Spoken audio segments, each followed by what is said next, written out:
దేవుని పరిశుద్ధమైన నామమునకు స్తోత్రములు. ఈ ఆదివారపు ఆరాధనకు కూడి వచ్చిన మీ అందరికీ ప్రభు పేరట నా హృదయపూర్వకమైన వందనాలు తెలియజేస్తున్నా. కొద్ది మాటలు మనం ధ్యానించుకొని ఇక్కడ నుండి ఆశీర్వాదకరంగా వెళదాము. మీలో ఇద్దరు తాము వేడుకొని దేనిని గూర్చి అయినను భూమి మీద ఏకీభవించిన ఎడల అది పరలోకమందున్న నా తండ్రి వలన వారికి దొరుకునని మీతో చెప్పుచున్నాను.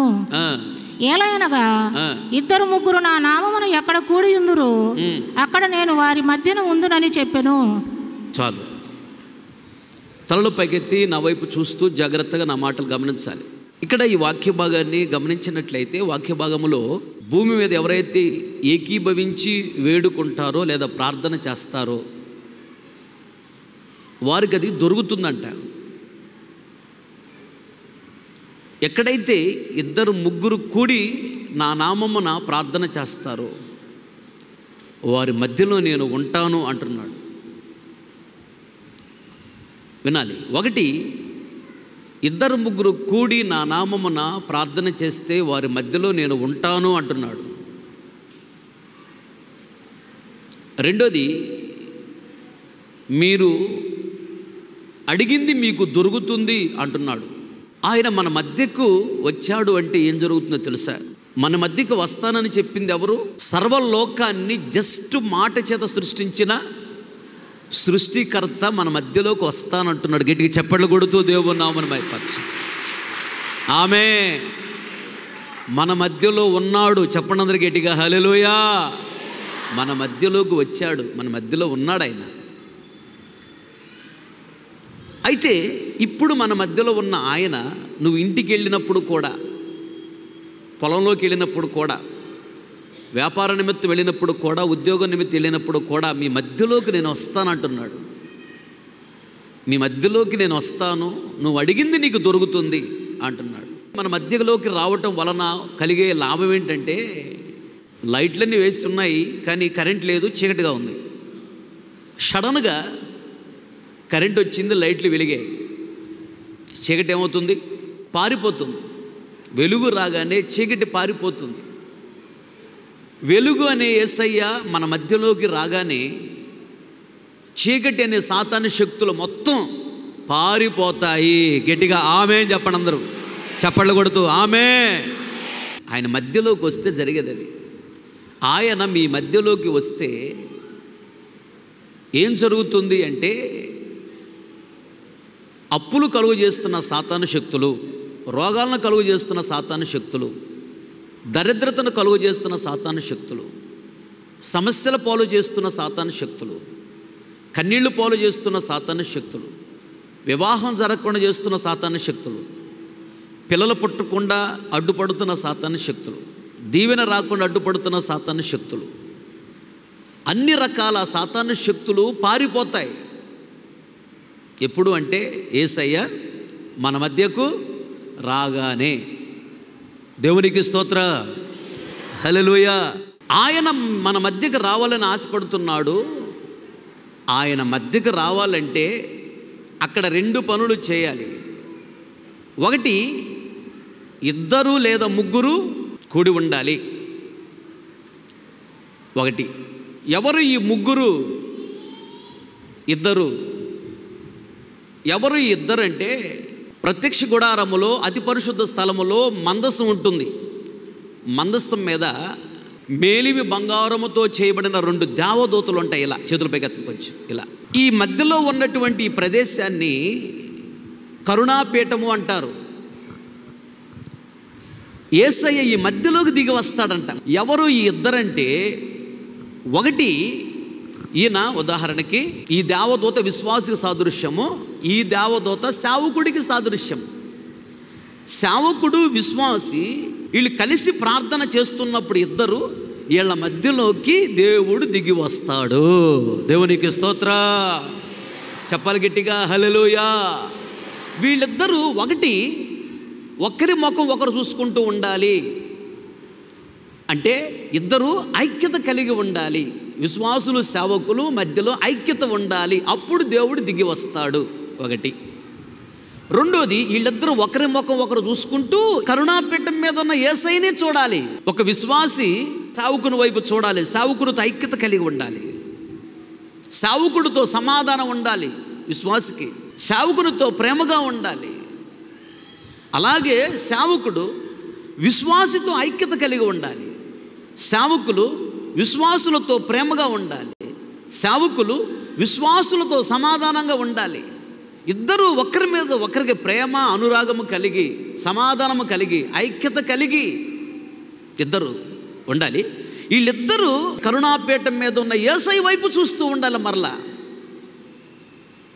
యేసయ్యతో సమాధానం కలిగి ఉండాలి, యేసయ్యతో ప్రేమగా ఉండాలి, యేసయ్యతో ఐక్యత కలిగి ఉండాలి.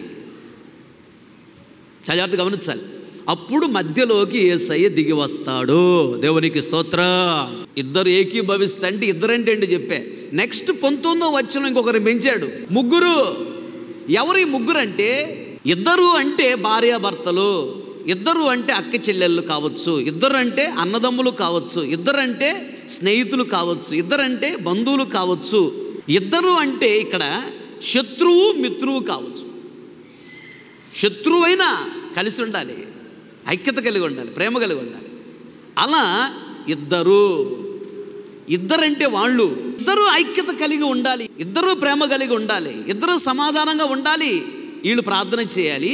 వీళ్ళు ఎవరితో? మూడో వ్యక్తితో కలిసి ప్రార్థన చేయాలి. మూడో వ్యక్తి ఎవరంటే సేవకుడు. దేవునికి స్తోత్రం. చెప్పాలి గట్టిగా హల్లెలూయా. ఇద్దరు ప్రార్థన చేస్తే, ఇద్దరు అంటే 2 గ్రూపులు, ఒక గ్రూపు సేవకులు, ఒక గ్రూపు విశ్వాసులు కలిసి ప్రార్థన చేస్తే ఐక్యత కలిగి, సమాధానం కలిగి, నెమ్మది కలిగి మధ్యలోకి దేవుడు దిగి వస్తాడు. సేవకులకి విశ్వాసుల మధ్యలో ఐక్యత లేకపోతే దేవుడు రాడు, సమాధానం లేకపోతే దేవుడు రాడు. ఒక సేవకుడైనా సేవకురాలైనా విశ్వాసులలో ఏ ఒక్క విశ్వాసితో ఐక్యత లేకపోతే, సమాధానం లేకపోతే వారి మధ్యలోకి దేవుడు రాడు. సేవకులైన మేము, విశ్వాసులైన మీతో, ప్రతి ఒక్కరితో ఐక్యత కలిగి ఉండాలి, సమాధానం కలిగి ఉండాలి, ప్రేమ కలిగి ఉండాలి. అప్పుడు మనము కలిసి ప్రార్థన చేస్తున్నప్పుడు మన మధ్యలోకి దేవుడు దిగి వస్తాడు.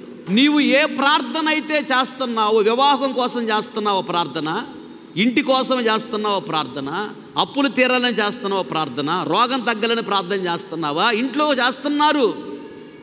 ఇద్దరు చేసినా, ముగ్గురు చేసినా, 5గురు చేసినా, 10 మంది చేసినా ఇంట్లో నీ ప్రార్థన సేవకుడితో కలవాలి.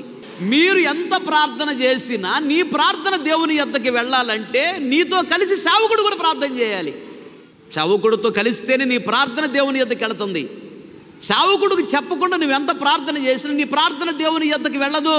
ప్రకటన గ్రంథము 8వ అధ్యాయము 3, 4 వచనాలు. మరియు సువర్ణ ధూపార్తి చేత పట్టుకొని ఉన్న వేరొక దూత వచ్చి బలిపీఠం ఎదుట నిలువగా సింహాసనం ఎదుట ఉన్న సువర్ణ బలిపీఠము పైన పరిశుద్ధుల అందరి అంటే పరిశుద్ధులంటే ఇక్కడ విశ్వాసులైన మీరు, దేవదూత అంటే అక్కడ సేవకుడైన నేను కలుపుటకై అతనికి బహుధూప ద్రవ్యం ఇవ్వబడును. అనగా దూతకు అంటే సేవకుడికి దేవుడు మంచి ప్రార్థనా జీవితం ఇస్తాడంట. ధూపము అంటే పొగ అంటే ప్రార్థన. దావీదు అంటాడు 141వ కీర్తన 2వ వచనంలో, నా ప్రార్థన ధూపము వలెను అన్నాడు. ఇక్కడ ధూపం అంటే ప్రార్థన, దేవదూత అంటే సేవకుడు, పరిశుద్ధులంటే విశ్వాసుల యొక్క ప్రార్థన దేవుని సన్నిధికి వెళ్ళాలంటే దేవదూత సేవకుని ప్రార్థనతో కలిసి పైకి వెళ్ళిపోతుందంట. మళ్ళీ జాగ్రత్తగా చదవండి, జాగ్రత్తగా వినండి వాక్యాన్ని, గమనించండి వాక్యాన్ని. మరియు సువర్ణ ధూపార్తి చేత పట్టుకుని అంటే చేతిలో బంగారముతో తయారు చేయబడిన ధూపార్తి ఉంటుంది. దానిలో బలిపీఠంలో నిప్పులేసుకుంటాడు.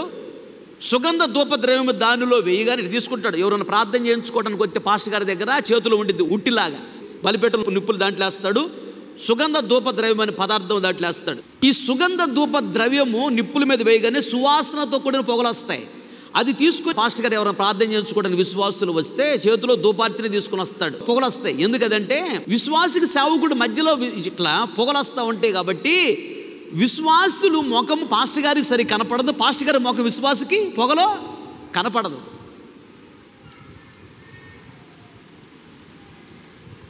కనుక ఒకరి మీద ఒకరికి అపవిత్రమైన ఆలోచనలు రావు, పవిత్రమైన ఆలోచనలు ఉంటాయి. అందుకని సేవకుడు ధూపార్తి తీసుకొని ప్రార్థన చేయడానికి వెళ్ళేటప్పుడు వెళ్తాడు. అది ధూపార్తి అంటారు. చాలా జాగ్రత్తగా గమనించాలి. అలాగే ఈ పాస్టర్ గారు ధూపార్తిని తీసుకొని, ధూపార్తి అంటే ప్రార్థన అని అర్థం, పొగలు వస్తాయి దానిలో, ప్రార్థన వినాలి. అయితే ఈయనకి చాలా ఎక్కువైనటువంటి ధూపాన్ని ఇచ్చాడంటే దేవుడు. అంటే బలమైన ప్రార్థన జీవితం సేవకుడికి ఇస్తాడు దేవుడు. పరిశుద్ధులు అంటే విశ్వాసులు, విశ్వాసులైన మీరు చేసే ప్రార్థన దేవుని దగ్గరికి వెళ్ళాలంటే సేవకుడు చేసే ప్రార్థనతో కలిసి నేను చేసే ప్రార్థన, మీ ప్రార్థన అలా పట్టుకొని తీసుకెళ్ళి దేవుని సన్నిధిలో నిలబెడుతుందంట. దేవునికి స్తోత్రం, హల్లెలూయా. కనుక మీరు ఎంతమంది ప్రార్థన చేసినా ఆమేననే సేవకుడు ఉండాలి. సేవకుని ప్రార్థనకి అది విలువ. చాలా జాగ్రత్త గమనించాలి. అక్కడ 18వ అధ్యాయం మత్తయి సువార్త 19వ వచనంలో ఉన్న మాట ఏంటంటే, మళ్ళీ చదువు ఆ మాట, జాగ్రత్త గమనించండి. మరియు మీలో ఇద్దరు తాము వేడుకొను దేనిని గూర్చి అయినను, వేడుకొనుటంటే ప్రార్థన చేయుట, భూమి మీద ఏకీభవించిన మీరు భూమి మీద ప్రార్థన చేసిన ఎడల అది పరలోకమందున్న నా తండ్రి వలన వారికి దొరుకును. చాలు. ఇక్కడ ఇద్దరు అనగా రెండు గ్రూపులను అర్థం. ఒక గ్రూపు విశ్వాసులు, రెండో గ్రూపు సేవకులు. విశ్వాసుల ప్రార్థనను సేవకుని ప్రార్థన తీసుకొని వెళ్ళి దేవుని సన్నిధిలో చేరుస్తుంది. అయితే ఇద్దరు ఒక పని చేయాలి. ఏం చేయాలంట? ఏకీభవించాలంట. ఏకీభవించడం అంటే మనసు కలవాలి. సేవకుల మనసు, విశ్వాసుల మనసు కలవాలి. ఉదాహరణకి నేను ఇప్పుడు అప్పుల కోసం ప్రార్థన చేద్దాము అన్నాను అనుకో, వెంటనే మీరు అయ్యా రోగాల నుంచి విడిపించండి అయ్యా అని ప్రార్థన చేస్తున్నారు అనుకో, కలిసిందా మనసు? కలవల. ఈ ప్రార్థన దేవుని వద్దకు వెళ్ళిద్దా? వెళ్ళదు. ఎంత ఏడిసినా వెళ్ళదు. సేవకునిగా నేను ఏదైతే చెప్తానో అదే ప్రార్థన చేయాలి. నేను మీకు ఏదైతే చెప్తానో అది నేను చేస్తూ ఉంటాను. ఆ ప్రార్థన, అదే ప్రార్థన మీరు కూడా చేయాలి. ఇద్దరి ప్రార్థన ఏకీభవించాలి, అంటే కలవాలి. అలా ఏకీభవించకపోతే దేవుని యొద్దకు ప్రార్థన వెళ్ళదు. ఏకీభవించినప్పుడే ప్రార్థన దేవుని యొద్దకు వెళుతుంది. చాలామంది ప్రార్థనకు వస్తారు, దీవెన పొందలేరు. ఎందుకంటే ప్రార్థనలు ఏకీభవించరు. ఇక్కడ సేవకులు ఏదైనా చెప్పి ప్రార్థన చేస్తూ ఉంటే వాళ్ళేమో దిక్కులు చూసుకుంటా ఎక్కడో మనసు పెట్టి ఏదో ఆలోచించుకుంటూ ఉంటారు. ఈ ప్రార్థనతో ఏకీభవించరు. సేవకుడు ఇలా ప్రార్థన చేద్దామని చెప్పాడు, ప్రార్థన చేద్దాం అని. సేవకుడు ఏదైతే చెప్తాడో ప్రార్థన చేద్దామని, అదే ప్రార్థన నువ్వు కూడా చేయాలి. ఏక మనసుతో చేయాలి. చేస్తున్న ప్రార్థన మీద మనసు ఉండాలి. సేవకుల ప్రార్థనతో విశ్వాసుల ప్రార్థన ఏకీభవించాలి. అప్పుడు ప్రార్థన దేవుని యొద్దకు వెళుతుంది. సేవకుడు రోగాల నుంచి దేవుడు విడిపించినట్టుగా ప్రార్థన చేద్దాం అనగానే నువ్వు వెంటనే అయ్యా మా అబ్బాయి ఎగ్జామ్కి వెళ్ళాడు అయ్యా అన్నావు అనుకో, నీ ప్రార్థన దేవుని యొద్దకు వెళ్ళదు. సేవకుడు చెప్పిన ప్రార్థన ఏంటి? ఇక్కడ రోగాల నుంచి విడుదల కలిగి ప్రార్థన చేద్దామంటే నువ్వు వెంటనే అయ్యా నా భర్తను జ్ఞాపకం చేసుకోయ్యా అంటే నీ ప్రార్థన దేవుని యొద్దకు వెళ్ళదు. నువ్వు సేవకుడితో ఏకీభవించట్లా. చాలామంది ఇలా ప్రార్థన చేస్తూ ఉంటారు, అందుకనే ప్రార్థన దేవుని యొద్దకు వెళ్ళటల్లా.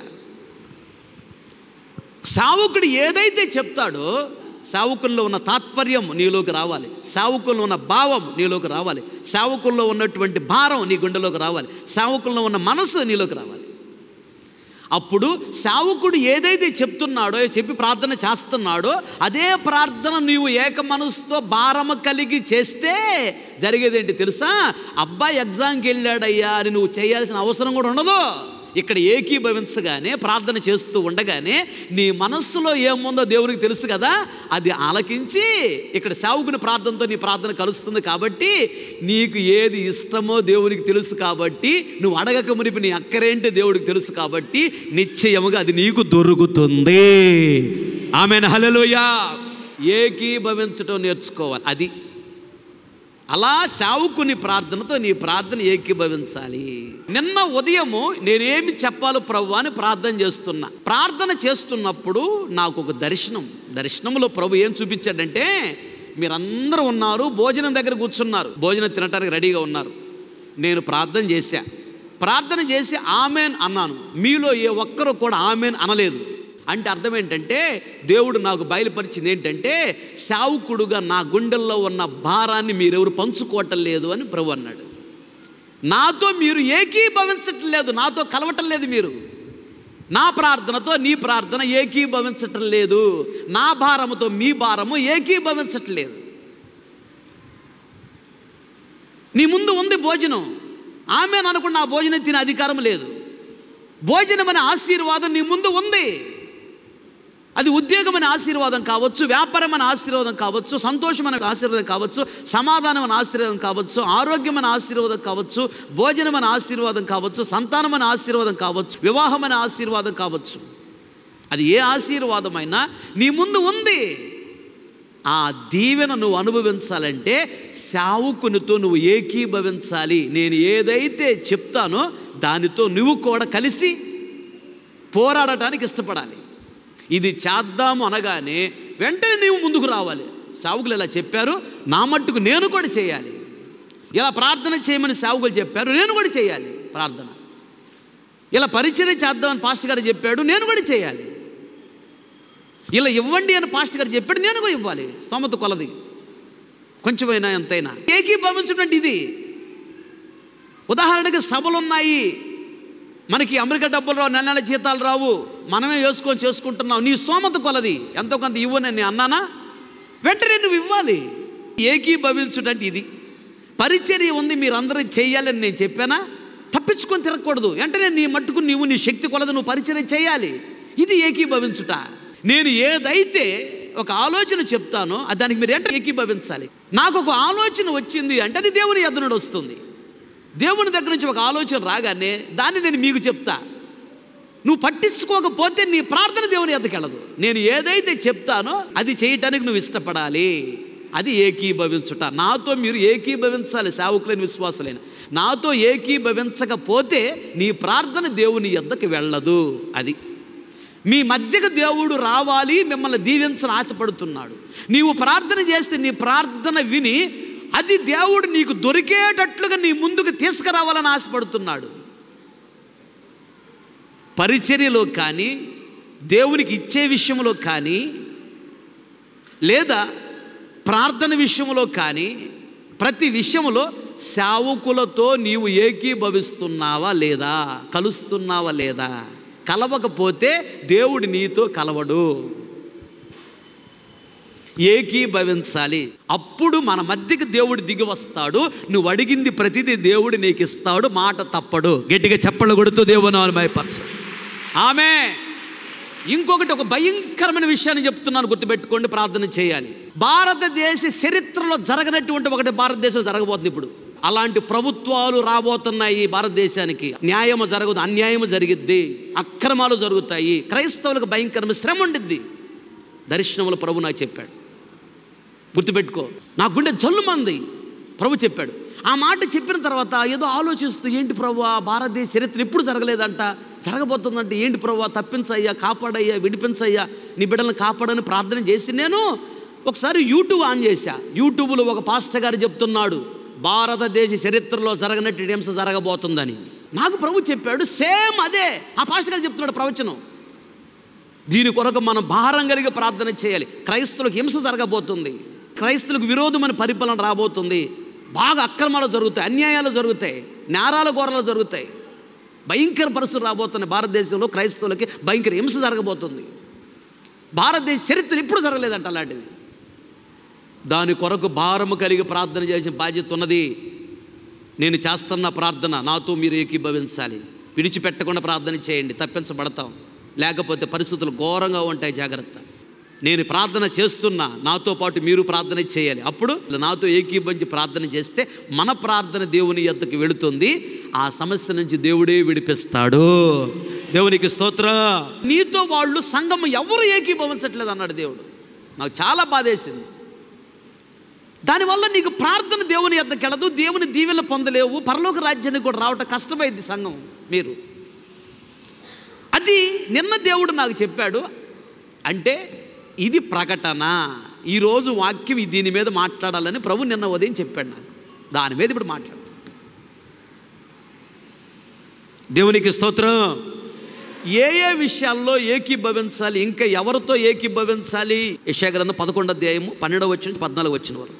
జనములను పిలుచుటకు ఆయన యొక్క ధ్వజము నిలువబెట్టెను, భ్రష్టులైపోయిన ఇశ్రాయేలీయులను పోగు చేయును, భూమి యొక్క 4 దిగంతముల నుండి చెదరిపోయిన యూదా వారిని సమకూర్చును, ఎఫ్రాయిమునకున్న మత్సరము పోవును, యూదా విరోధులు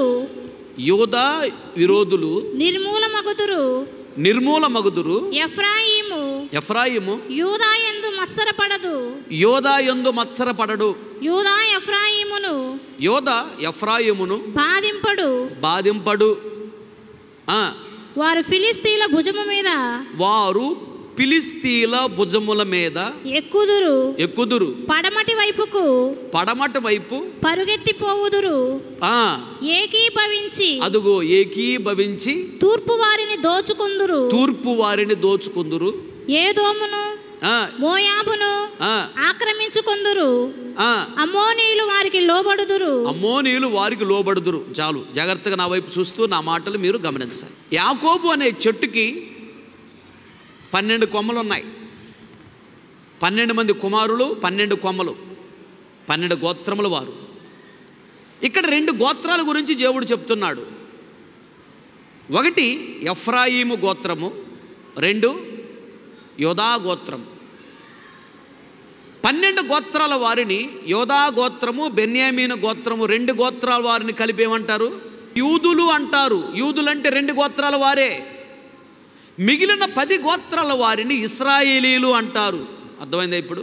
ఇక్కడ ఎఫ్రాయిము గోత్రం అంటే ఇశ్రాయేలీలు, యోదా గోత్రం అంటే యూదులు. వీళ్ళిద్దరూ ఏకీభవిస్తే జరిగేటువంటి మేలులేంటి చెప్తున్నాడు. యోదా గోత్రము, ఎఫ్రాయిము గోత్రము ఏకీభవించాలి. ఏకీభవిస్తేనే ఎన్నో మేలులు జరుగుతాయి. అక్కడ చెప్పాడు ఏమేమి జరుగుతాయో. అయితే వీళ్ళు ఏకీభవిస్తే వచ్చే ఆశీర్వాదాలు ఏంటంటే ఫిలిస్తీయుల యొక్క భుజాల మీదకి ఎక్కుతారంట. గొలియాతు ఎవరు? ఫిలిస్తీయుడు. 6 మూరల జానడు, 12 అడుగుల 4 అంగుళాలు అంట. ఫిలిస్తీయులు ఆజానుబాహులు, హైట్ వెయిట్ ఉంటారు బాగా. ఇశ్రాయేలు అంత ఉండరు. ఇశ్రాయేలు ఉంటే 6 లోపే ఉంటారు ఇశ్రాయేలు. ఫిలిస్తీయులు 12 అడుగులు ఉంటారంట. ఇశ్రాయేలు ఫిలిస్తీయులకి ఎడదాకా వస్తారు. అయితే ఇక్కడ అంటాడు, ఓ ఎఫ్రాయిములారా, ఓ యోదావారులారా, మీరు ఫిలిస్తీయుల భుజాల మీదకి ఎక్కాలి. అంటే ఫిలిస్తీయులను జయించాలి. ఫిలిస్తీయులను జయించాలి అంటే మామూలు విషయం కాదు. వాళ్ళు మామూలు కాదు. ఫిలిస్తీయులను జయించాలంటే మీ ఇద్దరు విడివిడిగా ఉంటే కుదరదు. మీరు ఏకీభవించాలి, మీ ఇద్దరు కలవాలి. మీరు కలిసి ఉంటేనే ఫిలిస్తీయులను జయించగలరు. వాడు భుజాల మీదకి ఎక్కుతారు. మీరు ఏకీభవించడం వల్ల వచ్చే ఆశీర్వాదం అది. చాలా జాగ్రత్తగా గమనించాలి. అంటే ఇక్కడ ఫిలిస్తీయుడు అనగా ఎత్తైనటువంటి దేహాలు కలిగిన వాళ్ళు. ఫిలిస్తీయులు అంటే ఇక్కడ దాని అర్థం ఏంటంటే వారిని మించినటువంటి సమస్య, నిన్ను మించినటువంటి సమస్య. నేను జయించలేను, నా వల్ల కాదు అని అనుకుంటున్నావే, ఈ అప్పులు నేను కట్టలేను నాయనో, అదే ఫిలిస్తీయులు అంటే. నిన్ను మించిపోయింది అప్పు, రోగాలు నిన్ను మించిపోయినాయేమో, దరిద్రత నిన్ను మించిపోయిందేమో, అవమానం నిన్ను మించిపోయిందేమో, కరువు నిన్ను మించిపోయిందేమో. ఏకీభవించినప్పుడే ఫిలిస్తీయులు అనేటువంటి నిన్ను మించిన సమస్యలను నీవు జయించగలవు. దేవునికి స్తోత్రం, హల్లెలూయా.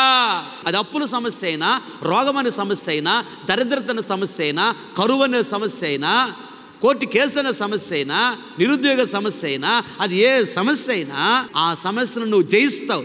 జయించాలంటే ఏకీభవించాలి. దేవునికి స్తోత్రం, హల్లెలూయా. అది ఒకటి. రెండోది, ఎదోమీయులను నీవు ఆక్రమించుకుంటావు అంటాడు అక్కడ. ఎదోము అంటే ఎవరు? యాకోబు యొక్క అన్న పేరు ఏశావు. ఏశావు నుంచి వచ్చిన సంతానాన్ని ఎదోమీయులు అంటారు. ఎందుకంటారు అంటే ఏశావు ఆ ఎర్రని చిక్కుడుగాయల కూర కొరకు ఆశపడి జ్యేష్ఠత్వ హక్కును అమ్మేసుకున్నాడు. అందుకని అతని ఎదోమీయుడు అంటారు. అతని నుంచి వచ్చిన వారందరూ ఎదోమీయులు అంటారు. సేయూరు మన్యవాసులు అన్న ఏశావు సంతానము ఎదోమీయులు. ఈ ఎదోమీయులు ఎప్పుడు ఇశ్రాయేలుకి శత్రువులే. వారిని మీరు ఆక్రమించుకుంటారు అంటే వారు మీ స్వాధీనంలో ఉంటారు, మిమ్మల్ని ఏమీ చేయలేరు ఎదోమీయులు. దేవునికి స్తోత్ర చెప్పాలి గట్టిగా, హల్లెలూయా. ఆ తర్వాత మోయాబీయులు అమ్మోనీయులు అని 2 వంశాల గురించి చెప్తాడు అక్కడ. మోయాబీయులు అమ్మోనీయులు. అమ్మోనీయులు మీకు లోబడతారు, మోయాబీలను ఎదోమీయులను నీవు ఆక్రమించుకుంటారు. ఎప్పుడు? ఏకీభవించినప్పుడు. సంఘము ఏకీభవించినప్పుడు ఎదోమీయులను నువ్వు ఆక్రమించుకుంటావు, నీ స్వాధీనంలో ఉంటారు. మోయాబీలను ఆక్రమించుకుంటావు, అమ్మోనీయులను ఆక్రమించుకుంటావు. చాలా జాగ్రత్తగా గమనించాలి. ఇక్కడ మోయాబీలు అమ్మోనీయులు అంటే అక్రమ సంబంధాలు లేదా అక్రమమైన పద్ధతులు అని అర్థం. క్రమము అంటే వాక్యానుసారంగా జీవించేదాన్ని క్రమము అంటారు, వాక్యానుసారంగా జీవించకపోతే దాన్ని అక్రమము అంటారు. వినాలి. ఈ మోయాబీలు అమ్మోనీయులు అంటే అక్రమమైన పద్ధతుల్లో నడిచేవాళ్ళు. వాళ్ళు విగ్రహారాధికులు, నిజమైన దేవుణ్ణి ఆరాధించరు. వారి పద్ధతులు, వారి అలవాట్లు, వాళ్ళ ఆచారాలు దేవునికి నచ్చవు. అందుకని దేవుడు వాళ్ళకు తోడుగా ఉండడు, వాళ్ళకి దీవెనివ్వడు. ఇప్పుడు ఎదోము అంటే ఒక్క పూట కూటి కొరకు తన జ్యేష్ఠత్వ హక్కును అమ్ముకున్నటువంటి ఏశావు, ఆయన సంతానం ఎదోమీయులు. ఇక్కడ ఎదోమీయులను మీరు ఆక్రమించుకుంటారు, మోయాబీయులను ఆక్రమించుకుంటారు, అమ్మోనీయులు మీకు లోబడతారు. అంటే ఇక్కడ దీని అర్థం ఏంటంటే ఈ మోయాబీయులు అమ్మోనీయులు అక్రమమైన పద్ధతుల్లో ఉన్నవారు. దేవునికి ఇష్టం లేని అక్రమమైన పద్ధతులు, దేవునికి ఇష్టం లేనటువంటి అలవాట్లు, ఆచారాలు, పద్ధతులు ఉన్నాయి. అవి నిన్ను మించిపోయాయి. వాటిని నువ్వు ఆక్రమించుకుంటావు, అవి నీకు లోబడతాయి. అంటే అర్థం ఏంటంటే దేవునికి ఇష్టం లేని అక్రమమైన పద్ధతులు, అలవాట్లు, ఆచారాలన్నిటిని నీవు జయిస్తావు. ఎదోమీయులను నువ్వు ఆక్రమించుకుంటావు ఏకీభవించినప్పుడు. ఎదోమీయులు అంటే చదువు, ఆ మాట చూపిస్తా నీకు. హెబ్రీయులకు రాసిన పత్రిక 12వ అధ్యాయము 16వ వచనం చూడు. ఒక పూట కూటి కొరకు తన జ్యేష్ఠత్వపు హక్కును అమ్మివేసిన ఏశావు వంటి భ్రష్టుడైనను వ్యభిచారి అయినను ఉండునేమోనని జాగ్రత్తగా చూసుకొనుము. చాలు. ఎదోమీయులను నీవు ఆక్రమించుకుంటావు లేదా ఎదోమీయులు నీకు లోబడతారు. ఎదోము అనగా ఏశావు, ఎదోమీయులు అంటే ఏశావు సంతానం. ఈ ఏశావు ఎవరంటే ఒక్క పూట కూటి కొరకు తన జ్యేష్ఠత్వ హక్కును అమ్ముకున్నాడంట. ఒక్క పూట కూటి కొరకు చాలామంది తన రక్షణ పోగొట్టుకుంటున్నారు. ఆ విగ్రహారాధన చేసినటువంటి భోజనాలు తినకూడదు, చికెన్ బిర్యానీ, మటన్ బిర్యానీ వేడివేడిగా, అబ్బాయి ఏం స్మెల్ వస్తుందో నాయనని చెప్పేసి ఒక్క పూట కూటి కొరకు నువ్వు అనాలోచితంగా తిన్నావా, ఏం జరిగి తెలుసా? నీ జ్యేష్ఠత్వ హక్కు పోద్ది. అనగా దీని అర్థం ఏంటంటే నీ రక్షణ నీకు దూరమైద్ది, పరిశుద్ధాత్మ అభిషేకం దూరమైద్ది. జాగ్రత్త. కృప దూరం అవుతుంది, దీవెన దూరం అవుతుంది, దేవుడు దూరం అవుతాడు, దేవుని రాజ్యం దూరం అయిపోతుంది, అగ్నిగుణం దగ్గర అవుతుంది. జాగ్రత్త. కొన్ని సందర్భాల్లో కొందరు ఏశావులాగా తట్టుకోలేకపోతున్నారు. ఆ విగ్రహాలకు సంబంధించినటువంటి ఏదన్నా కనపడిందా, ఆ ఎవరు చూస్తున్నారులే, తిన్నారు, ఒక ముద్ద ఏమైంది, చికెన్ బిర్యానీ కదా, మటన్ బిర్యానీ కదా, పాయసం కదా, ప్రసాదం కదా, ఏమైందిలే, ప్రార్థన చేసుకుందాం తర్వాత అని చెప్పి వాటికి కక్కుర్తిపడి తినేస్తున్నారు. అలా తింటున్నావేమో జ్యేష్ఠత్వం హక్కు అనేటువంటి మీ రక్షణ భాగ్యాన్ని పోగొట్టుకుంటున్నావు, అభిషేకాన్ని, కృపను పోగొట్టుకుంటున్నావు. జాగ్రత్త. బాగా భక్తిగా ఉన్నవాళ్ళే, వాళ్ళు ఎవరో రమ్మన్నారని తిరణాలకు వెళ్ళిపోతున్నారంట. అమ్మాయి మా ఊర్లో స్తంభం ఎత్తున్నారు అమ్మాయి అని ఫోన్ చేసిద్ది. ఆమె ఫోన్ చేయగలి ఏం చెబుతావు? నేను కూడా అదే అనుకుంటున్నానమ్మా, మెసేజ్ పెట్టినట్టున్నా వాట్సాప్లో ధ్వజస్తంభం ఎత్తున్నారండి మీ ఊర్లో, నేను కూడా రావాలనుకుంటున్నానమ్మా. ఆ రోజు ఆదివారం కదా, ప్రభు బల్ల కదా, ఎట్లా అని ఆలోచిస్తున్నానమ్మా. నెల బాబోతే ఏమైద్దిలే అమ్మ రామ్మ అనిద్ది తల్లి. ఆవిడికి ప్రభు బల్లారనంటే ఏంటో తెలియదు, ఆదివారం మందిరం అంటే ఏంటో తెలియదు, దేవుడు అంటే ఏంటో తెలియదు. ఆవిడ సైతాన్ సంబంధి. ఈవిడ రెడీగా ఉంది వెళ్ళటానికి ప్రభు బల్లారనం అనేసి. ఈవిడ ఎవరు అంటే ఆ ఏశావు సంతానం అని అర్థం. ఆ విగ్రహారణ స్తంభం ఎత్తుంటే నన్ను రమ్మంటావేంటమ్మా? నేను ఎవరిని? నిజమైన దేవుడు యేసు ప్రభుని ఆరాధిస్తున్న దానిని, సర్వలోకాన్ని సృష్టించిన సృష్టికర్త అయిన దేవుడిని ఆరాధించే వ్యక్తిని నేను రావటం ఏంటి? నన్ను రమ్మంటావేంటి? నేను రాను.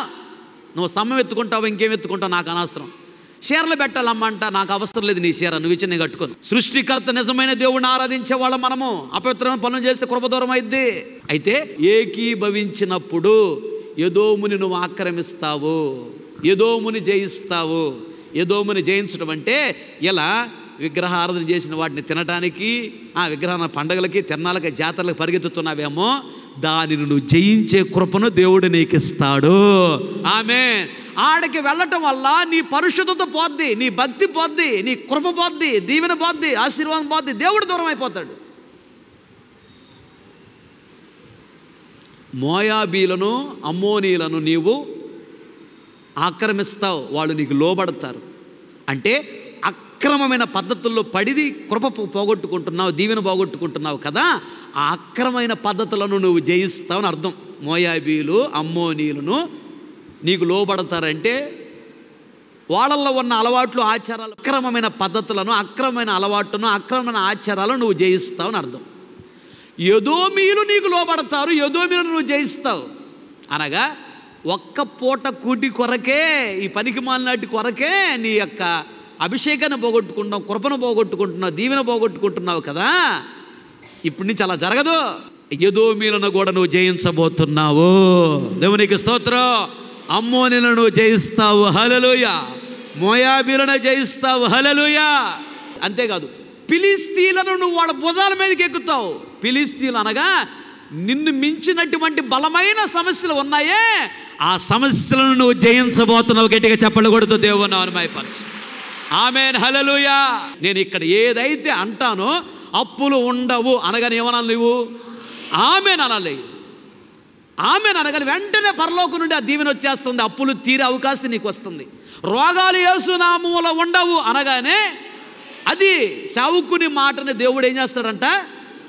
రూఢిపరచువాడు. ఏదైనా ఒకటి అన్నాను అంటే దాన్ని నువ్వు నమ్మాలి అంతే. దైవజన్ నోటి నుంచి వచ్చింది ఈ మాట, ఇది జరిగిద్ది అని నువ్వు నమ్మాలి. ఏకీభవించడం అంటే అది. ఆయన అంతే చెబుతాడులే అని నువ్వు మందిరానికి వచ్చిపోతే ఉపయోగమే లేదు. నా మాటతో నీ మాట ఏకీభవించాలి. నేను ఒక మాట అన్నానా, ఇది జరిగిద్ది, కంగారు పడికి వెళ్ళిపో, జరిగిద్దిలే అన్నానా, జరిగిద్ది. నువ్వు నమ్మాలి అంతే. నమ్మితే నీ జీవితంలో అద్భుతాలు, ఆశ్చర్యకార్యాలు జరుగుతాయి. దాన్ని ఏకీభవించుట. అయితే ఏకీభవించినప్పుడు ఫిలిస్తీయుల భుజాల మీదకి ఎక్కుతావు, నిన్ను మించిన సమస్యను జయిస్తావు. మోయాబీలు, అమ్మోనీయులు, ఎదోమీలు వాళ్ళను జయిస్తావు. అయితే ఏకీభవించాలి. ఎవరెవరు ఏకీభవించాలంట? ఎఫ్రాయిమీలు, ఇంకోటి యోదావారు, ఇద్దరు ఏకీభవించాలి. ఆ ఇద్దరు ఏంటో చెబుతానండి జాగ్రత్తగా. ఒకటి ఎఫ్రాయిము అంటే మత్సరము కలిగిన వాడు. యోధా ఎవరు అంటే 11వ అధ్యాయము యెషయా గ్రంథం. ఎఫ్రాయిమునకున్న మత్సరము పోవును, ఎఫ్రాయిముకున్న మత్సరము పోవును, యూదా విరోధులు నిర్మూలమగుదురు, యోధా విరోధులు నిర్మూలమగుదురు. చాలు, తలల పైకెత్తి నా వైపు చూస్తున్న మాటలు గమనించండి. ఏకీభవించటం వల్ల 4 ఆశీర్వాదాలు వస్తాయి. అయితే ఎవరెవరు ఏకీభవించాలంటే యోధా వారు, ఎఫ్రాయిం వారు ఇప్పుడు ఏకీభవించాలి. యోధా వారు అంటే ఎవరంటే, యోధా అనగా అర్థం ఏంటి? స్తుతించుట. యోధా వారు అంటే దేవుణ్ణి స్తుతించేవారు. యోధా వారి యొక్క విరోధులు నిర్మూలించబడతారంట. యోధా వారు అంటే స్తుతించేవారు. సంఘములో 2 రకాల జనాలు ఉంటారు. ఒకటి దేవుణ్ణి బాగా స్తుతించే భక్తి గలవారు ఉంటారు, దేవుణ్ణి స్తుతించనటువంటి భక్తి లేని వాళ్ళు ఉంటారు. 2 రకాల జనాలే ఉంటారు సంఘంలో, గుర్తుపెట్టుకో. ఒకటి ప్రార్థన చేసే జనము, రెండోది ప్రార్థన చేయని జనము. భక్తిగా ఉండే జనం ఉంటారు, భక్తి లేని జనం ఉంటారు. సంఘంలో 2 రకాలు ఉంటారు. ఇక్కడ యోధావారు అంటే దేవుణ్ణి స్తుతించేవారు. యోధావారు దేవుణ్ణి స్తుతిస్తారు. అంటే దేవుణ్ణి స్తుతించేటువంటి వారు యొక్క శత్రువులు నిర్మూలించబడతారు. నువ్వు యోధా జనాంగముగా మారి, అనగా నువ్వు ప్రతిరోజు ఉదయాన్నే లేచి దేవుణ్ణి బాగా స్తుతించే వ్యక్తివైతే ఏం జరుగుతుందో తెలుసా? నీ శత్రువైన సాతాను శక్తులు నిర్మూలించబడతాయి. ఆమేన్. నీ శత్రువులైన సాతాను సంబంధమైన మనుషులు కూడా పారిపోతారు నిన్ను విడిచిపెట్టి. ఆమేన్. నీ శత్రువైన సమస్యలు కూడా నిర్మూలించబడతాయి. ఆమేన్. అయితే మీరందరూ కూడా యోధా జనాంగంగా మార్చబడాలంటే ఎల్లప్పుడూ దేవుణ్ణి స్తుతించేవారుగా ఉండాలి. అది ఎల్లప్పుడూ దేవుణ్ణి స్తుతించాలి. స్తుతి నీ స్థితిని మారుస్తుంది. ఈరోజు దరిద్రత అనే స్థితిలో ఉన్నావా, ఐశ్వర్యం అనే స్థితిలోకి వెళతావు. ఘనహీనత అనే స్థితిలో ఉన్నావా, ఘనత అనే స్థితిలోకి వెళతావు. నిరుద్యోగ సమస్యలో ఉన్నావా, ఉద్యోగం అనేటువంటి స్థితిలోకి వెళ్ళిపోతావు. కన్నీళ్ళనే స్థితిలో ఉన్నావా, సంతోషం అనే స్థితిలోకి వెళ్ళిపోతావు. నీ స్థితి మారిద్ది స్తుతించితే. స్తుతి నీ స్థితిని మారుస్తుంది. కనుక బాగా స్తుతించాలి. స్తుతించే వారినే యోధావారు అంటారు. యోధావారు యొక్క శత్రువులు నిర్మూలించబడతారు. బాగా స్తుతించే వాళ్ళు ఉన్నారు, బాగా స్తుతిస్తూ ఉన్నారు. వీళ్ళు స్తుతిస్తూ ఉన్నప్పుడు వీళ్ళకి విరోధంగా ఉన్నటువంటి సాతాను శక్తులను దేవుడు నిర్మూలిస్తాడు. విరోధంగా ఉన్న సాతాను మనుషులను దేవుడు గద్దిస్తాడు. విరోధంగా సమస్యలను దేవుడు నిర్మూలిస్తాడు, లేకుండా చేస్తాడు. కనుక స్తుతించేవారు దినదినం అభివృద్ధి చెంది బాగా దీవించబడతారు. ఈ స్తుతించేవారు బాగా దీవించబడినప్పుడు ప్రార్థన చేయరు, దేవుణ్ణి స్తుతించరు, సరిగా మందిరానికి రారు, ఉపవాసాలు ఉండటం ఇష్టం ఉండదు, పరిచర్య చేయటువంటి ఇష్టం ఉండదు, దేవునికి ఇవ్వటం అంటే ఇష్టం ఉండదు, అసలు మందిరానికి రావటం అంటే సరిగ్గా ఇష్టం ఉండదు.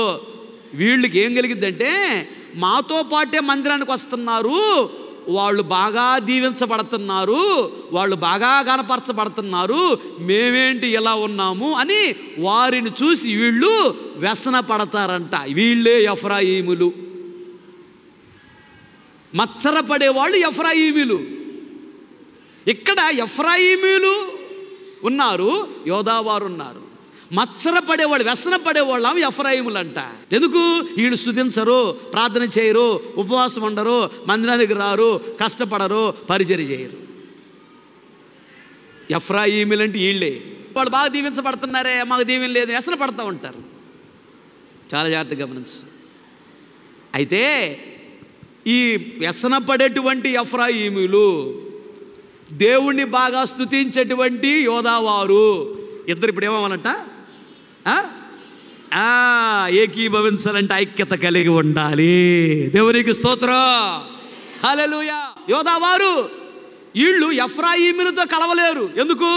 వాడికి నేనంటే మహా వ్యసనం, అమ్మో నేను వాడితో కలవను అంటాడు. ఎఫ్రాయిములకి ఏంటి? మత్సరం. ఆడు నాకంటే వెనకొచ్చాడు, ఆడు దీవించబడుతున్నాడు, నాకంటే వెనకొచ్చాడు, మన బైక్ కొనుక్కున్నాడే, నాకంటే వెనకొచ్చాడు ఇల్లు కట్టుకున్నాడే, నాకంటే వెనకొచ్చాడు మన స్థలం కొన్నాడే, నాకంటే వెనకొచ్చాడు వాడు కారు కొనుక్కున్నాడే, నాకంటే వెనకొచ్చాడు వాడు ఉద్యోగం వచ్చిందే, నాకేం వచ్చిందని చెప్పేసి వ్యసన పడుతుంటాడే. వీళ్ళు ఎఫ్రాయిములు. ఎఫ్రాయిములకు మత్సరం ఉంది. వీళ్ళు వ్యసన పడుతున్నారు యోధావారిని చూసి, వాళ్ళు బాగా దీవించబడుతున్నారని. దేవుణ్ణి స్తుతించి దీవించబడినటువంటి యోధావారు ఉన్నారే సంఘములో, వీళ్ళు ఏం చేస్తున్నారు? వ్యసన పడే ఎఫ్రాయిములు అంటే కోపం.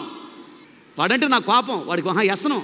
మొన్నసారి బైక్ కొనుక్కున్నాను, బైక్ నీదా అన్నాడు, బైక్ నాది అన్నాను. అనగానే అవును ఈ ప్రక్కకి వెళ్ళగా అంటున్నాడంట, వేరే వాడితో అన్నాడంట, ఈ బైక్ ఏది యాక్సిడెంట్ కూడా జరగట్లేదు దీనికి అన్నాడంట. ఆయన వచ్చి మళ్ళీ ఈయనకి చెప్పాడు, మన నీ దగ్గర ఇలా మాట్లాడా, ఈ బైక్ ఇవ్వడం దొంగలను ఎత్తుకొని పోతే బాగుండిద్దే అంటున్నాడు, యాక్సిడెంట్ జరగట్లేదు అంటున్నాడు. అంటే అప్పుడు ఈయన దేవుణ్ణి బాగా స్తుతిస్తే బైక్ ఇచ్చాడు ఈయనకి. ఈ దేవుణ్ణి స్తుతించి దేవుని దగ్గర బైక్ తెచ్చుకున్నాడే ఈయనకి. ఇప్పుడు ఆయనంటే ఆడికి వ్యసనం ఉంది నా మీద, ఆయనంటే ఈయనకి ఇప్పుడు ఏంటి? కోపం. ఇప్పుడు అర్థమైందా? భక్తి లేనటువంటి సంఘములో భక్తి లేని వాళ్ళు ఉన్నారు, వాళ్ళకి వ్యసనం ఉంది. ఈ వ్యసనాన్ని విడిచిపెట్టాలి. వ్యసన పడేవాళ్ళు అంటే కోపము కలిగినటువంటి యోధావాళ్ళు ఉన్నారు. ఇప్పుడు వీళ్ళిద్దరు ఏకీభవిస్తేనే దేవుని వస్తాయి, ఏకీభవిస్తేనే దేవుడి దిగి వస్తాడు, ఏకీభవిస్తేనే పరలోక రాజ్యానికి వెళ్తారు. అందుకని భక్తి లేకుండా వ్యసన పడేవాళ్ళు వ్యసనాన్ని విడిచిపెట్టాలి. వీళ్ళు ఎఫ్రాయిములు సంఘంలోనే ఉంటారు. భక్తి కలిగి దేవుణ్ణి స్తుతిస్తూ దేవునికి బాగా ప్రార్థన చేసి ఉపవాసాలు ఉంటూ దేవుని దగ్గర దీవెన పొందుకునే యోధావారు ఉన్నారు సంఘంలో. వాళ్ళని చూసి వీళ్ళ కోపం. ఇప్పుడు యోధావాళ్ళు కోపాన్ని విడిచిపెట్టాలి, ఎఫ్రాయిముల మత్సరాన్ని విడిచిపెట్టాలి. వీళ్ళిద్దరు విడిచిపెట్టి ఐక్యత కలిగి ఉన్నప్పుడే దేవుడు దిగి వస్తాడు. కొట్టగెడగ చప్పట్లో ప్రైజ్ ది లార్డ్, హల్లెలూయా. అప్పుడే దేవుడు దిగి వస్తాడు, సంఘం మొత్తాన్ని బాగా దీవిస్తాడు, సంఘానికి పరలోక రాజ్యం ఇస్తాడు. దేవునికి స్తోత్రం చెప్పాలి గట్టిగా, హల్లెలూయా. అలాగొక మాట, యేసు ప్రభు చనిపోయి తిరిగి లేచి దేవుని రాజ్యానికి వెళ్ళిపోయాడు. శిష్యులు దేవుణ్ణి ప్రకటిస్తూ ఉన్నారు. అప్పుడు పేతురు సేవ చేస్తూ ఉన్నాడు. పేతురు దగ్గర ఒక ఫ్యామిలీ ఉన్నది. భార్యాభర్తలు ఇద్దరు కలిసి పొలం అమ్మారంట. అమ్మిన తర్వాత దశంభాగం తీయాలిగా. దశంభాగం తీసుకొని, అమ్మాయి నువ్వు ఇక్కడే ఉండమ్మా, నేను వెళ్ళి పాస్టర్ గారికి ఇచ్చి వస్తానమ్మాయి అని దశంభాగం తీసుకొని పేతురు పాస్టర్ గారి దగ్గరికి వెళ్ళాడు. వెళ్ళేటప్పుడు ఒక ఆలోచన వచ్చింది, ఇంత దశంభాగం ఇవ్వాలా, వామ్మో ఇవ్వాలా అని చెప్పి ఏం చేశాడు, ఉదాహరణకి 10 లక్షలకు అమ్మాడు అనుకో పొలం. దశంభాగం ఎంత? 1,00,000 రూపాయలు దశంభాగం. 1,00,000 రూపాయలు తీసుకుని వస్తున్నాడు దశంభాగం. వచ్చేటప్పుడు అమ్మాయి నువ్వు ఎందుకు ఇక్కడే ఉండమ్మా, ఇంటి దగ్గర పనులు చేసుకుని వెళ్ళి పాస్టర్ గారికి ఇచ్చి వస్తున్నాడు, 1,00,000 రూపాయలు దశంభాగం తీసుకుని వస్తున్నాడు. వస్తా మధ్యన అనిపించింది 1,00,000 ఇవ్వాలా అని ఆలోచించి ఏం చేశాడు తెలుసా, 50,000 జేబులు పెట్టుకున్నాడు. 50,000 తీసుకొచ్చి పాస్టర్ గారు పొలం అమ్మాం పాస్టర్ గారు. ఎంత కమ్మారు? 5 లక్షలకి అమ్మాం పాస్టర్ గారు. దశంభాగం ఎంత? 50,000 పాస్టర్ గారు. నమ్మకంగా తెచ్చాను పాస్టర్ గారు. 50,000 ముందు పెట్టాడు. ఆయన ఎవరు? పేతురు, పరిశుద్ధాత్మ చేత నడిపించబడే దైవజనుడు. ఆయన ఏమన్నాడు తెలుసా, నాయన ఎందుకు నువ్వు పరిశుద్ధాత్మ దేవుడినే మోసం చేస్తున్నావు నాయన, సైతాన్ ఎందుకు నిన్ను ఈ విధంగా ప్రేరేపిస్తున్నాడు నాయన, పరిశుద్ధాత్మ దేవుడినే నువ్వు మోసం చేస్తున్నావు, ఇంతకే అమ్మావా పొలాన్ని, నువ్వు చెప్పేది అబద్ధం కాదు అన్నాడు. అని అడుగుతూ ఉన్నాడు పాస్టర్ గారు. అడుగుతూ ఉండగానే వెంటనే ఆ అననయ్య అనేటువంటి ఆ వ్యక్తి అక్కడే పడి చచ్చిపోయాడు. నీవు అబద్ధం చెప్పింది సేవకుడితో కాదు, పరిశుద్ధాత్మ దేవునితో అబద్ధం చెప్పావన్నాడు. అక్కడే చచ్చిపోయాడు. వాళ్ళని పిలిచి అక్కడున్న వాళ్ళని ఈయన తీసుకెళ్ళి సమాధి చేయండి రా అన్నాడు. ఆ అననయ్య అనే వ్యక్తిని తీసుకెళ్ళి సమాధి చేశారు. ఆ సమాధి చేసినటువంటి 3 గంటలకు వాళ్ళ భార్య వచ్చింది. ప్రైజ్ లార్డ్ పాస్టర్ గారు అనుకోటి వచ్చింది. వందనాలమ్మా అన్నాడు. రాగానే పేతురు పాస్టర్ గారు అడిగాడు, అమ్మా మీ భర్త చెప్పాడు 5 లక్షలకి పొలం అమ్మాము అని 50,000 రూపాయలు దశంభాగం తీసుకొచ్చాడమ్మా, మీరు 5 లక్షలకే పొలం అమ్మారా అని అడిగాడు. ఆమెకు తెలుసు 10 లక్షలకి అమ్మిన సంగతి. ఏమో కొద్దిగా ఆలోచన పడింది, ఏదో మొత్తమే చేశాడు మా ఆయన, ఏదో అన్యాయం చేశాడు. ఇప్పుడు నేను మళ్ళీ గబక నిజం చెబితే మా ఆయన పాస్టర్ గారి దగ్గర తప్పులోడు అయిపోతాడు, ఇంటికి వెళ్ళాక మా ఆయన నన్ను కొడతాడు, మళ్ళీ ఎందుకు ఈ బాధలు అని చెప్పి అంతగా అమ్మాం పాస్టర్ గారు. అందేం కూడా 5 లక్షలకి అమ్మాం పొలం, అమ్మింది 10 లక్షలకి. అప్పుడు వెంటనే పాస్టర్ గారు ఏమన్నాడు తెలుసా, అమ్మా నీ పెనిమిటిని సమాధి చేసి వచ్చిన వాళ్ళు ఇక్కడే ఉన్నారు, ఇప్పుడే వచ్చారు వాళ్ళు కూడా, నువ్వెందుకమ్మా సాతాను నిన్ను కూడా ఈ విధంగా ప్రేరేపిస్తున్నాడు అన్నాడు. వెంటనే ఆమె కూడా పడి చచ్చిపోయింది. ఏం కూడా తీసుకుని సమాధి చేసి ఇచ్చారు. ఏంటి విషయం అంటే వీళ్ళిద్దరూ అబద్ధము చెప్పడానికి ఏకీభవించారు. భర్త మాస్టర్ గారికి అబద్ధం చెప్పి దశంభాగం ఇవ్వడానికి వస్తే భార్య కూడా ఏకీభవించి ఇద్దరు కలిసి పాస్టర్ గారికి అబద్ధం చెప్పారు. ఇద్దరు చచ్చిపోయారు. ఆశీర్వాదం ఏమైనా వచ్చిందా? ఆ 50,000 మిగిలించుకున్నది, మిగిలే డబ్బులు ఏమన్నా లాభం ఉందా? ఏమైనా అనుభవించారు? 50,000 ఇద్దరు చచ్చిపోయారు. ఇప్పుడు పిల్లలు ఏమయ్యారు? మాట్లాడండి, అనాథలు అయిపోయారు. డబ్బులుండి ఉపయోగం ఏముంది? ఇంకా తల్లిదండ్రులు వస్తారా డబ్బులుంటే? ఆ డబ్బులు ఎంతకాలం ఉంటాయి? చదువు ఆ మాటలు అపోస్తల కార్యములు 5-9 పేతురు, ప్రభు యొక్క ఆత్మను శోధించుటకు మీరెందుకు ఏకీభవించితిరి? ఇదిగో నీ పెనిమిటిని పాతిపెట్టిన వారి పాదములు వాకిటనే ఉన్నవి, వారు నిన్నును మోసుకొని పోవుదురని ఆమెతో చెప్పాను.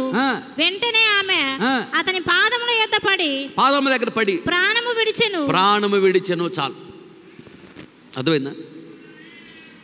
భార్యాభర్త ఇద్దరు చచ్చిపోయారు. దైవజనుడికి వచ్చి దగ్గరికి వచ్చి అబద్ధం చెప్పినందుకు. వినాలి జాగ్రత్తగా. ఇద్దరు ఏకీభవించారంట అబద్ధం చెప్పడానికి. దశమ భాగము తీయకపోతే దేవుని దృష్టిలో దొంగవే. దొంగలకు పరలోక రాజ్యం ఉండిద్దా? దొంగని నేను ఆశీర్వదిస్తాడా దేవుడు? దొంగలతో దేవుడు సహవాసం చేస్తాడా? దొంగల ఇంటికి దేవుడు వస్తాడా? మాట్లాడమేంటి? చదువు మలాకి పుస్తకం 3వ అధ్యాయం, మీకు బాగా తెలుసు. మలాకి పుస్తకం 3వ అధ్యాయము 8వ వచనం చూడు. మానవుడు దేని యొద్ద దొంగిలునా? మానవుడు దేని దగ్గర దొంగతనం చేశాడు? అయితే మీరు నా యొద్ద దొంగిలితిరి. మీరు నా దగ్గర దొంగతనం చేశారు అంటున్నాడు దేవుడు. మీరు దొంగలు అంటున్నారు. దేని విషయంలో మేము నీ యొద్ద దొంగిలితిమని 10వ భాగమును. అప్పుడు దేవుడు అంటున్నాడు 10వ భాగము, 10వ భాగం తీయకుండా నువ్వు దాచిపెట్టావా, నువ్వు దొంగవే. నీకు దేవుని రాజ్యం లేదు, ఇక దీవెన లేదు. నెక్స్ట్ ఏమొచ్చిందంట కింద? 10వ భాగమును ప్రతిష్ఠార్పణలను ఈయక దొంగిలితిరి. ఈయకుండా నువ్వు దొంగతనం చేశావు. ఈ జనులందరూ నా యొద్ద దొంగిలుచునే, నా దగ్గర దొంగతనం చేస్తానే ఉన్నారు. మీరు శాపగ్రస్తులై ఉన్నారు. ఏమొచ్చిందంట? శాపం. నీకు శాపం రావటం నాకు ఇష్టం లేదు, నీకు దీవెన రావాలి. అందుకు నేను చెప్తున్నా, నా మందిరములో ఆహారం ఉండునట్లు, నా మందిరములో ఆహారం ఉండునట్లుగా 10వ భాగం అంతయు మీరు నా మందిరపు నిధిలోనికి నిధిలోకి తీసుకురా. మందిరానికి రావాలి. అయ్యి చేసి మీరు నన్ను శోధించినడలా ఆకాశపు వాకిళ్లను విప్పి పట్టజాలనంత విస్తారముగా, నువ్వు పట్టజాలనంత కొట్టిగట్టిగా చెప్పట్లా, నువ్వు పట్టజాలవు, పట్టలేవు. నువ్వు పట్టజాలనంత విస్తారమనే దీవెలు కొమ్మరించబోతున్నాడు. అందరూ ఆమె చెప్పండి. ఆమె పట్టజాలనంత విస్తారమైన దీవెలు కొమ్మరిస్తానని దేవుడు చెప్పాడు. మాట తప్పుతాడా? దీవించలేకపోవడం దేవుడని శాతగానోడా? రోషమ గలవాడు మాట తప్పడు. నీ పని నువ్వు చేయి, ఆయన పని ఆయన చేస్తాడు. మీరు దేవుని దృష్టిలో దొంగలుగా ఉండకూడదని, మీరందరూ పరలోక రాజ్యానికి రావాలనే నా బాధ. అందుకు నేను మొత్తుకొని చెప్తున్నా, నేను చేస్తా 10వ భాగం. ఎందుకంటే 10వ భాగం తీస్తే గొప్ప దీవెన ఉంది. అది లేదు ఇది లేదు అంటున్నావు కదా, ఏది లేదని బాధపడుతున్నా, అన్నీ వస్తాయి. అదే దీవెన. శాపం అంటే ఏంటి తెలుసా? ఉన్నాయి మొత్తం పోతాయి.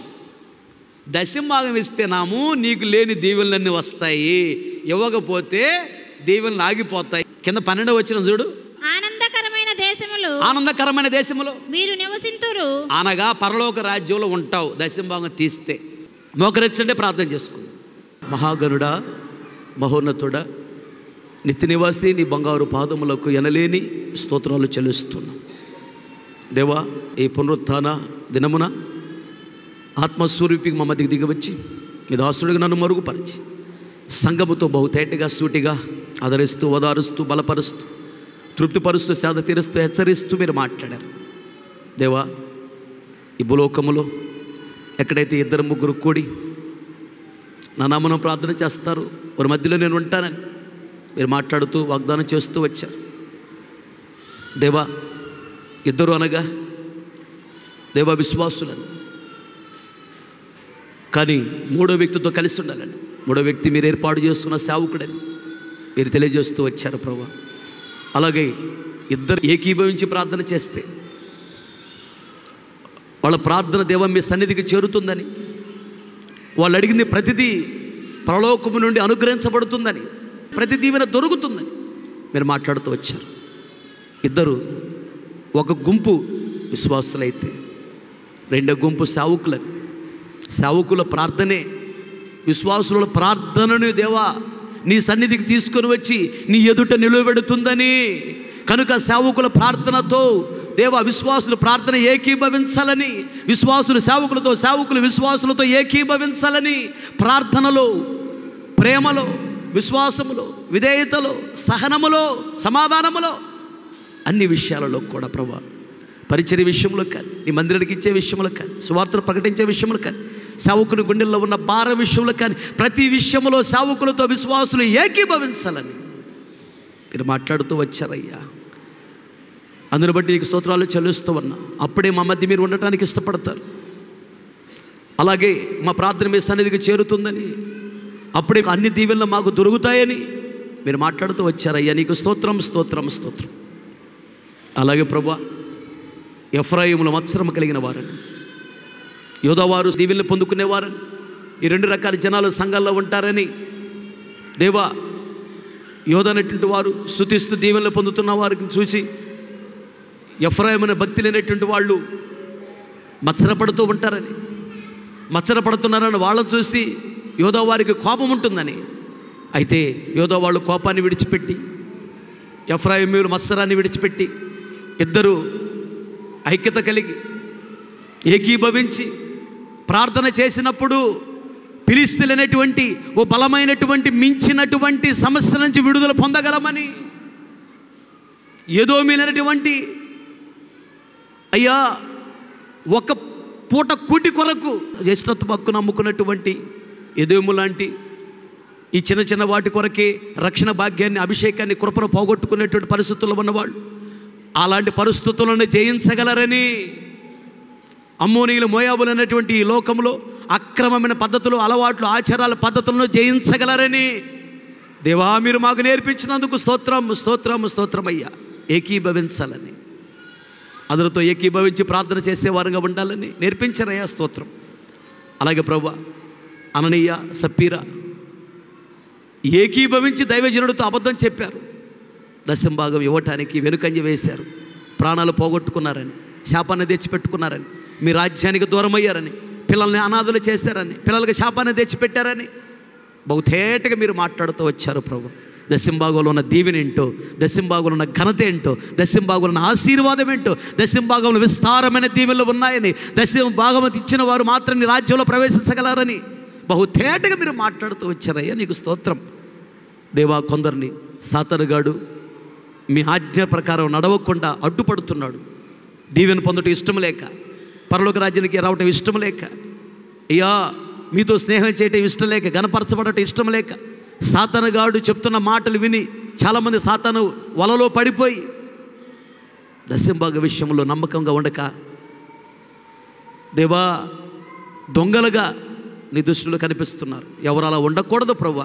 ఈ లోకంలో డబ్బులు ముఖ్యం కాదు, ఏది ముఖ్యము కాదు, మీరు మాకు ముఖ్యం, మీ రాజ్యం ముఖ్యమయ్యా. ఇది 4 రోజుల జీవితం ప్రభువా, కనుక త్యాగము లేని విశాలమైన హృదయం ప్రతి ఒక్కరికి రావాలి. మీరు ఇచ్చేటువంటి ఆ పట్టజాల విస్తారమైన దీవెనలకు ప్రతి ఒక్కరూ యోగ్యముగా మార్చబడాలి దేవా. ఆశీర్వాద యోగ్యులుగా మార్చండి అయ్యా, అభిషేకానికి యోగ్యులుగా మార్చండి, ఘనతకు యోగ్యముగా మార్చండి. బయలుదేరి వెళుతున్నాను మీ సరైన సమకాన్ని తోడుగా వచ్చండి. ఈరోజు మందిరంలో అడుగుపెట్టి ప్రార్థన చేసుకున్నటువంటి ప్రతి బిడ్డని జ్ఞాపకం చేసుకోండి. వాక్యాన్ని మీరు సరి చేసుకుని ప్రతి బిడ్డని జ్ఞాపకం చేసుకోండి ప్రభు. వాగ్దాన అక్షరాల ప్రతి ఒక్కరి జీవితంలో నెరవేర్చబడును గాక. ప్రతి కుటుంబంలో శాంతి, సంతోషము, సమాధానం, నెమ్మది, సఖ్యత, ప్రేమ, అనురాగాన్ని కలుగుచ్చు.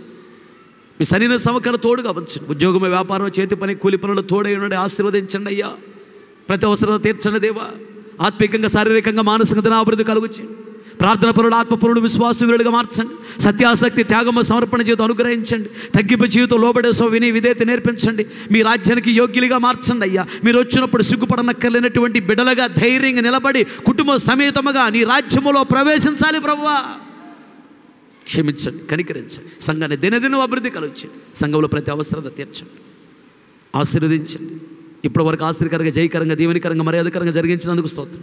ఒకవేళ ఎవరైనా అయోగ్యముగా చేయవేసారేమో దయతో క్షమించయ్యా, కనికరించయ్యా, వాళ్ళని దీవించు ప్రభువా. ప్రతి అవసరత తీర్చయ్యా. పశ్చాత్తాప కనిటాత్మను కొమ్మరచ్చు. సమస్త ఆశ్చర్యకరంగా జరిగించినందుకు స్తోత్రం. ముందున్న కార్యక్రమాలు తోడుగా, నీడగా, ఇమ్మానుయేలుగా మీరుండి నడిపించి నీ దివ్యనామమై తెచ్చుకోమని యేసు నామములు అడిగి పొంది ఉన్నాము తండ్రి, ఆమేన్.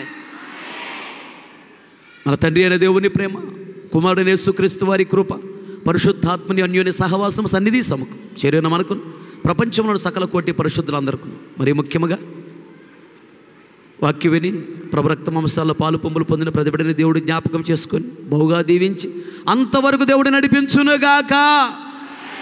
ఆమేన్. హల్లెలూయా, హల్లెలూయా, హల్లెలూయా.